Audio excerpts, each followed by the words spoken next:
mean, the fact of the matter is family and heir risk is huge. If you ignore the people that are part of your financial plan, everything that you've done can go right out the window. Can you imagine the sleepless nights when you have a big family and they're worried about what if? Using legal structures like a will, like a trust, allow you to control the timing and the purpose of the inheritance. Those unprepared heirs can be detrimental to an estate. It can be detrimental to that person. For sure. It can destroy their life.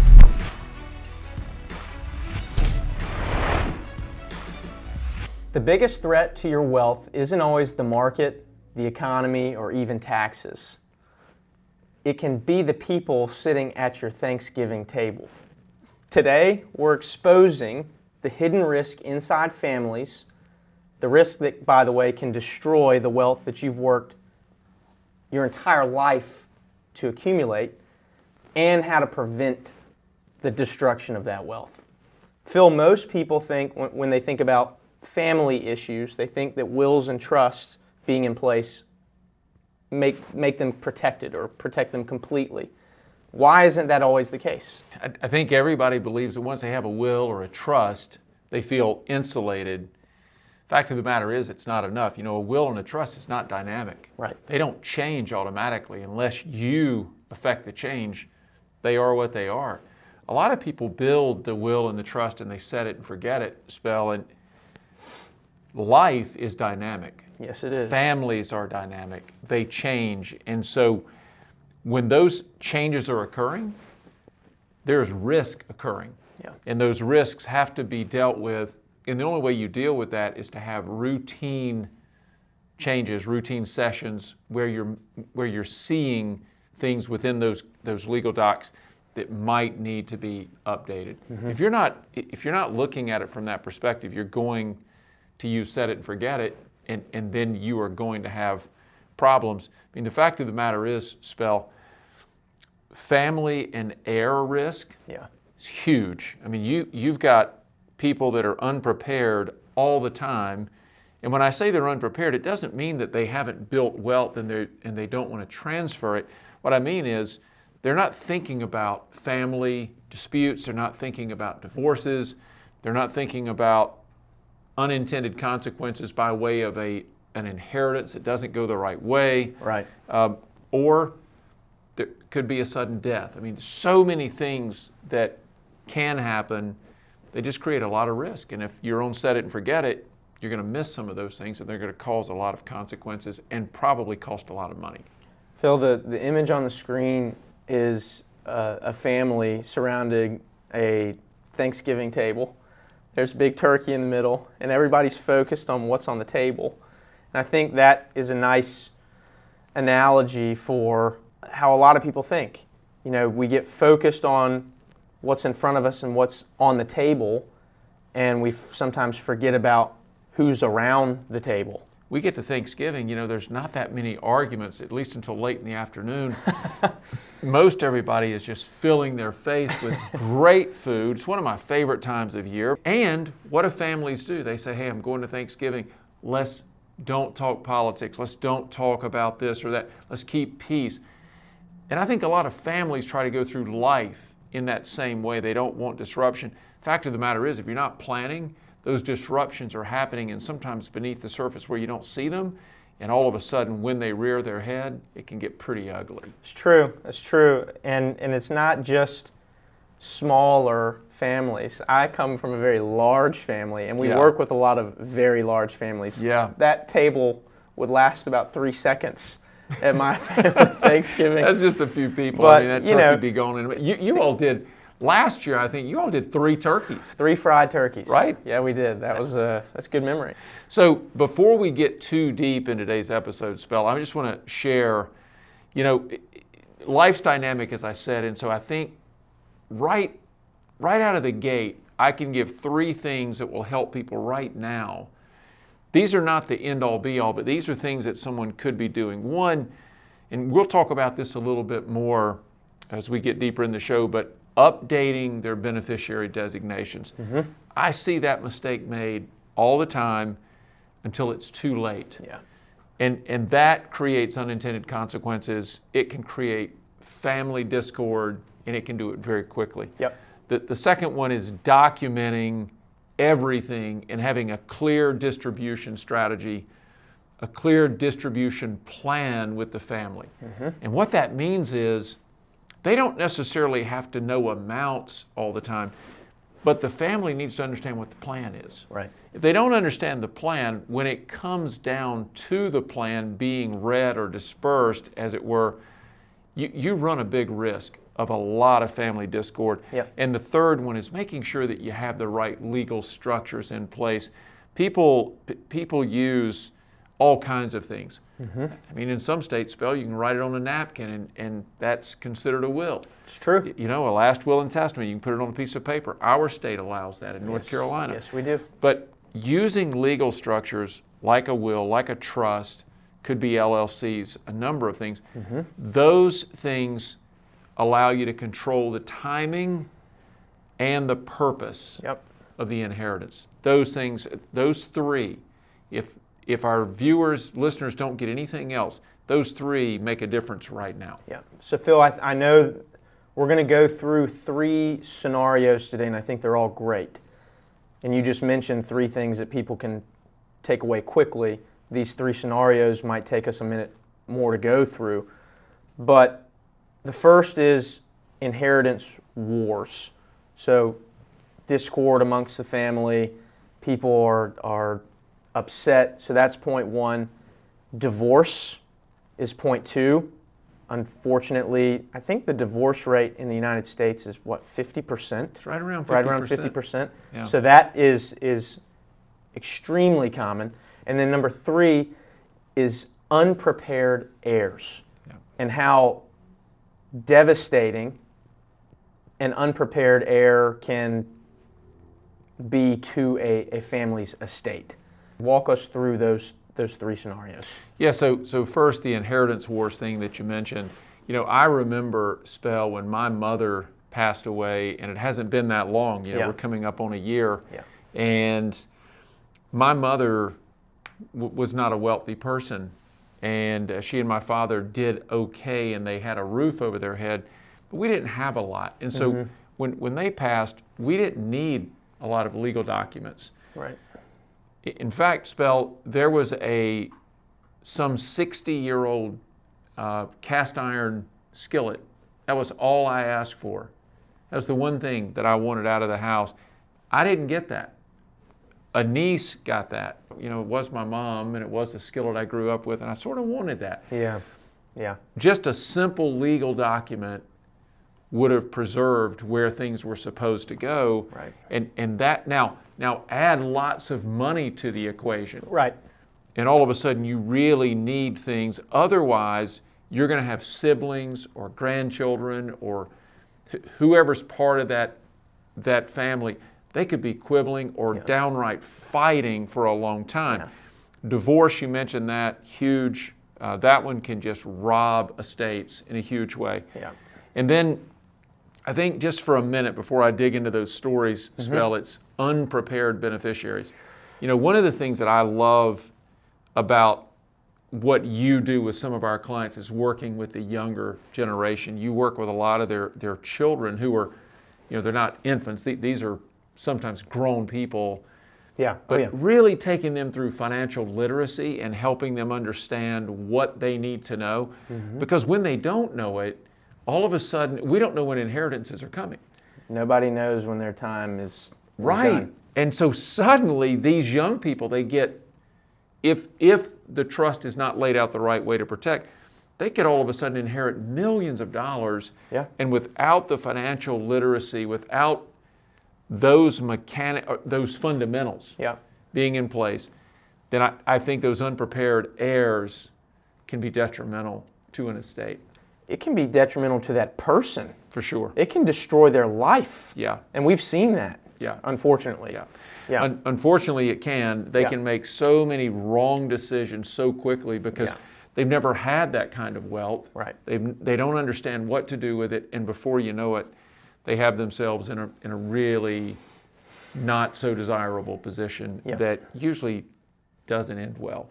So let me share a couple of real world, I'll almost call these horror stories, because they didn't end well. And these, I'm going to go way back to the earliest parts of my career.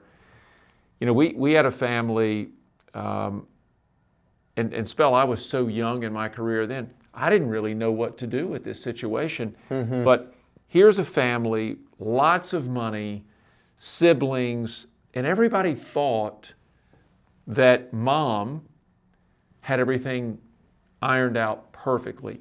No wrinkles in anything, everything was good.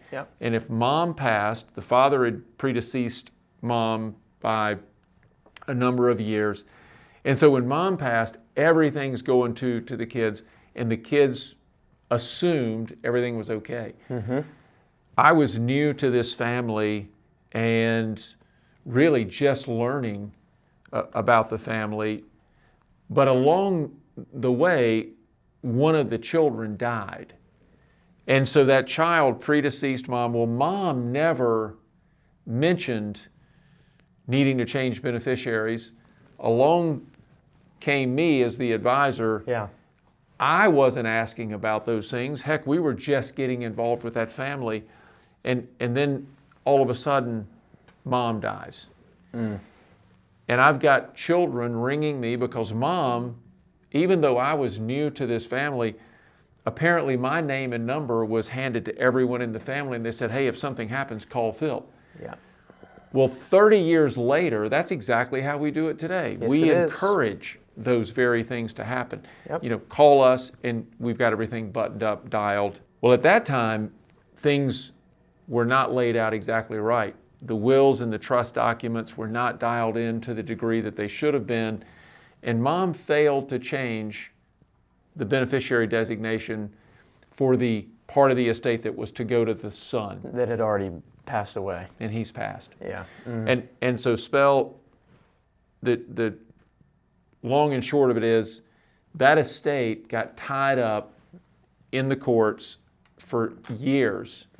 The discord among the remaining family members became really almost a spectacle-like thing. It was really not good. The unfortunate part of that kind of event is it cost hundreds of thousands of dollars to get this thing settled with all the legalese that got brought, or the legal teams that got brought into it.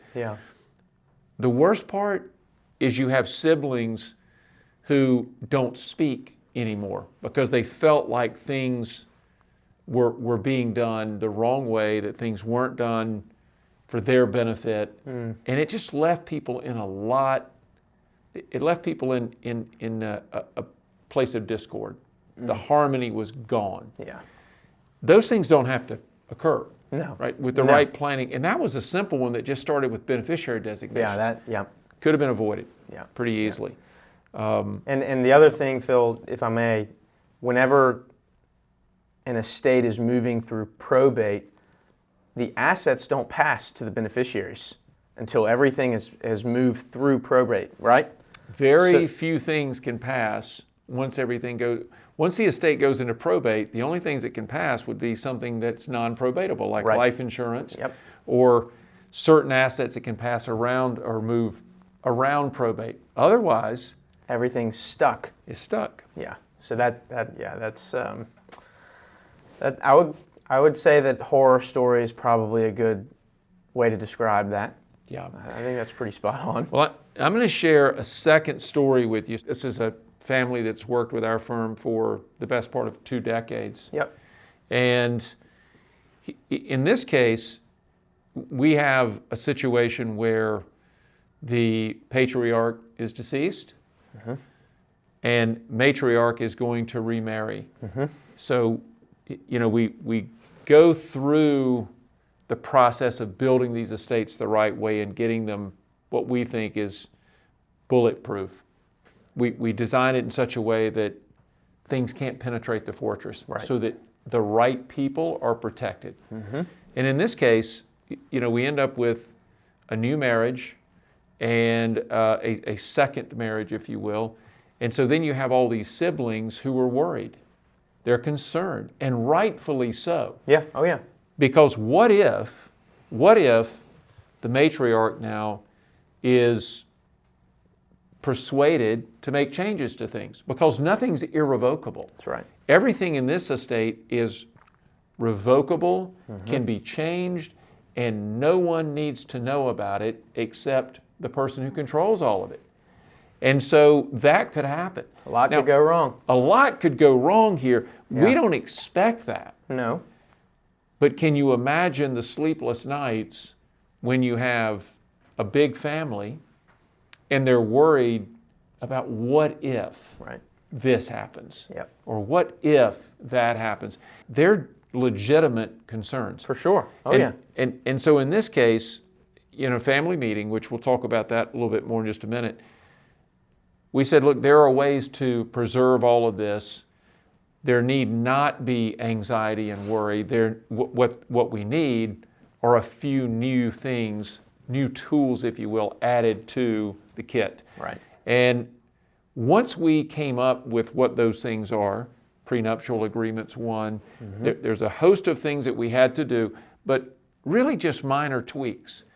And getting those things in place, the family can rest and know that regardless, the outcome will be inheritance the way it was intended, Yep. right people, right time, in the right way.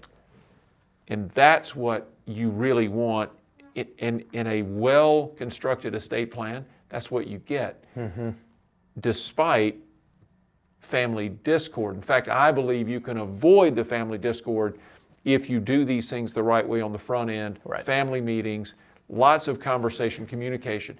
You can avoid those problems. So I think what you're trying to get across is planning, which indicates that you've done something before it happens. Yes. Can prevent someone from walking out the front door with a suitcase full of money. That's exactly the message. All right. And I think, Spell, the more we're in this profession, the more I work with families, the more you work with families. Yeah. You know what's interesting, Spell, is a lot of times that front door is left wide open. A lot of times it is. I mean, it's just not intentionally. No, it's not in malice. But it's wide open. Yeah. And if someone doesn't step in like a really finely tuned planning firm that understands where the risks are, Right. you could be exposed and you don't know it Right. until it's too late. And that's exactly what most families don't want. We'll get right back to today's show, but first I'd like to ask you a quick favor. If you're enjoying this episode, hit that like button and make sure that you're subscribed to our channel so you don't miss what's coming next. And hey, if something in today's episode has you wondering about your own financial plan, why not get a second opinion? Visit OmniStarFinancial.com to schedule a consultation with one of our team members. It's quick, it's easy, and it could make a huge difference in your financial future. Now, let's get back to the show. So Phil, we're going to use an image that we've used in a previous show, and it's an analogy that you're writing about, but it's the financial fortress. And so that is analogous to a number of our elements, and comprehensively it's analogous to what we do. So talk about how a fortress can be viewed as a family wealth fortress. What are the parts to the fortress and what do they mean? So metaphorically, Spell, the fortress can easily be thought of in the financial realm. And in this case, today we're talking about estate planning. And so if you just start with the moat, Yeah. you know, the people often think about the moat as, you know, in the old days, if you will, in the medieval times, the moat had the crocodiles. Oh yeah, oh yeah. That was protection. Those things are big. Yeah, I mean, that's real protection. You had a no doubt. drawbridge. So you didn't want to try to cross that moat, and if the drawbridge was up, you weren't getting over it. Forget about it. And so that moat represents the legal structures, the wills and the trust, the documents that we need to protect. What we really want to do is build this thing so that you don't get across the moat in the first place. Right, right. Then you have those outer walls, and those outer walls are other tools, things like life insurance, things like those things that might avoid probate, by the way, but things like that help add to the estate or add to the planning and the distribution of the estate. Yep. Then you get to those inner walls, and you will find things like emergency reserves. You'll find more of the investable assets. So we've protected from the outside in so that you can't get to those things. And when it's time, those things can be distributed properly without family discord and without the wrong people getting into what is being preserved for another generation or two or three or however many it is. Right.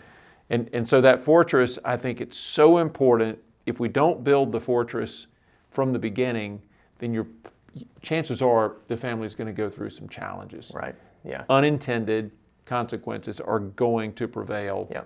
And as you said a few minutes ago, we see it. Oh yeah, we definitely see it. We definitely see it. Phil, there's a bunch of pieces to a fortress, and it can take a lot of effort to not only build the fortress, but keep it maintained.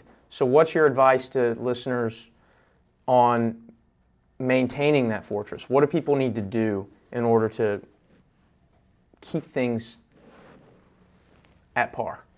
First thing is realize, as we said at the top of the show, life is dynamic. Don't just stop thinking that, oh, I've got a will, or oh, I've got a trust, or I'll get to that. Number one, we don't know when we're going to leave this earth. Yeah. We have no idea. Yeah. And so I would encourage people to start thinking about their planning. If you don't have wills or trust or legal docs in place, at the very least you need that. If you have income and you have any kind of an asset or assets, if you have a family, you need at the very least a set of legal documents to be sure that things go to the right people, right time, in the right way. If you've reached the conclusion that you need more, you've decided, hey, I've built a little bit of wealth, I want to make sure that things are done the right way. The first thing, Spell, is, as you know, we encourage family meetings. Yeah. I think without a family meeting, you miss opportunities to really build the continuity of that family. You lose the opportunity, you miss opportunities to keep peace, to have good accord. So I think family meetings. And a lot of people say, well, what the heck is a family meeting? How do I do it? What does that agenda look like? Well, it's not as hard as people think. Right. We host these things a lot, and family meetings are just a natural part, often overlooked, but a natural part of estate planning and good wealth management. Second, it's educating those heirs. And, you know, we alluded to that and then touched on it for a minute early in the show. I think that part is overlooked a lot more than it should be. We say this all the time around the firm. People work their entire life to build wealth. Yeah. They spend very little time, right? So they spend a lot of time preparing the money to go to the next generation. What do we always hear? Well, I don't want to pay any taxes. Oh yeah. I want to be sure I send all this to my kids. Yep. I want their life to be better, so I don't want Uncle Sam to get this. And they just spend all kinds of time preparing the money. They don't prepare those that are going to receive it. Yep, that's true. They say, well, you know, we've got good kids. They'll do fine. And, well, they could be doing a lot worse. I think that's the wrong way to look at it. Right. You might think your kids are the greatest thing on the planet, right. And most parents do. And I don't have any problem with that. What I can tell most parents out there is that unless your child is just an anomaly, they receive millions of dollars, their way of looking at life can change in an instant. It probably will. It probably will. And so I think good education, teaching stewardship, right. Money stewardship, so important. Yeah. 3, it's making sure those legal documents are updated. We said they're not dynamic like life is. True. They're static. Once you build them, they go in the drawer or in the vault, and they stay there until someone pulls them out, knocks the dust off, and says, hey, we need to make some changes. Yep. So updating those legal documents, so important. Yep. Building guardrails. So who are the trustees? Who are the people with oversight here? What a distribution, what do the distributions look like? Yep. Will they come in a lump sum? Do they happen at 25 years old, 40 years old, 30 years old? Are there triggers? Are there reasons to believe that we need certain triggers before money is just dumped out to these hopefully prepared young people? Yeah, yeah. But do we want to just give them lots of wealth in one lump sum? And chances are that's not the best idea. So how do we do it? What do those distributions look like? Yep. And number 5, one of the biggest mistakes that I see people make is not integrating financial planning with the family meetings. Yeah. In other words, they can have the meeting, but you really need to understand the planning. How is this wealth going to change the lives of those who will likely receive it? But what does their wealth picture already look like, meaning those beneficiaries? Right. Will an inheritance cause them problems? Not in that they will do bad things with the money, Right. but will it cause taxation for them because they're already, for example, in a really high tax rate, or maybe there's other wealth coming from, maybe they're married and their spouse is also expecting an inheritance. It's true. What does all of that do? Right. And so good integrated planning with everyone concerned can have a really powerful effect on what the planning should look like, how it's going to affect everyone, so that we make better decisions. It's true. Those 5 things, those are the sort of the wealth harmony steps, if you will.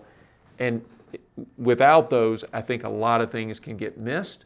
With those things, you at least have the beginning of a good path That's right. on which you can travel, and I think you get better results. Well, without those, your fortress might crumble. And I think every family wants to build something, and I believe every family wants their name to have something of a legacy. I think they Sure. want to leave things behind. I hear families all the time say, gosh, I really want to leave something to my kids. Yep. And I think that's a noble thing. What doesn't work very well is when you don't plan for it. Right. And if you don't work with someone who can help you with those plans, then just go ahead and reconcile yourself to the fact that probably a lot of mistakes are going to be made, and you're probably going to do more harm than you are good. At least there's that risk, and that risk could be avoided, Spell. It's true. It's true. You can have, Phil, you can have the perfect portfolio, the best insurance, legal documents in place, but all of that can go right out the window if you ignore the people part of your financial plan. I think that's a super important take-home for the listeners. Phil, today we covered one of many things that can steal wealth from your estate. Click on the screen right now to view a video that we did last week on far more things that can steal wealth from your estate. Hey, and we'll see you next time on We're Talking Money.